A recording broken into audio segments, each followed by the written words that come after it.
In hindsight, growing up, in a two-parent household, here as an adult, I can look back and say, I was really fortunate. And if I'm honest, even back when I was a child, I counted a privilege to have both of my parents in the household. I think the unique thing about my household is that I grew up with a military father. My mother was a nurse. My dad was a career soldier. And I recall growing up, I felt like my dad actually didn't like me. He seemed like he treated me more like one of his soldiers than he did his own son. I laugh and tell people, but this is the honest God truth. When I was a child, my father would make me put military creases in my sheets and line my shoes up under the bed.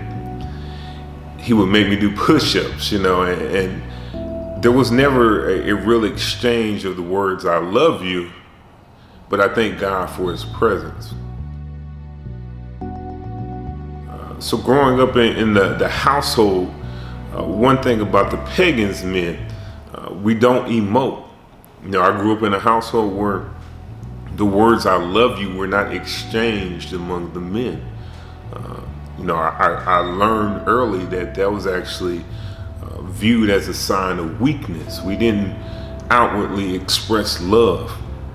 It wasn't actually until I became a grown man, getting ready to deploy to Iraq for the first time, that I actually recall and remember hearing my father say, son, I love you.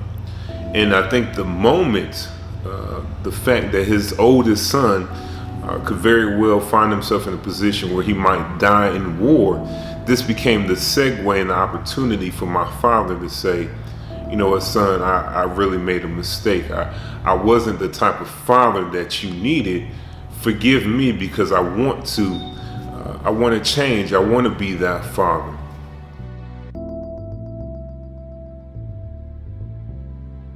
And so now here I am as a father myself to two young sons, knowing that how I interact with them will set a course for their life.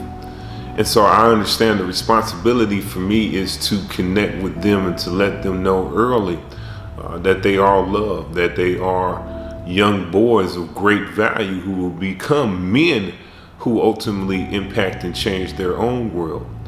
And so this is the information that I have right now, and I have the responsibility to do something with it. My wife and I, we try to be the best parents with the information that we have right now. And as we come into more information about how to be better parents to our sons, how to nurture them to become the men that we know that God has called them to be, we then implement those changes, and then we begin to instruct them and raise them in the way that they should go. And that is my responsibility for my future generation, the lineage of my own household. Because once again, each generation has the responsibility of being better than their predecessor.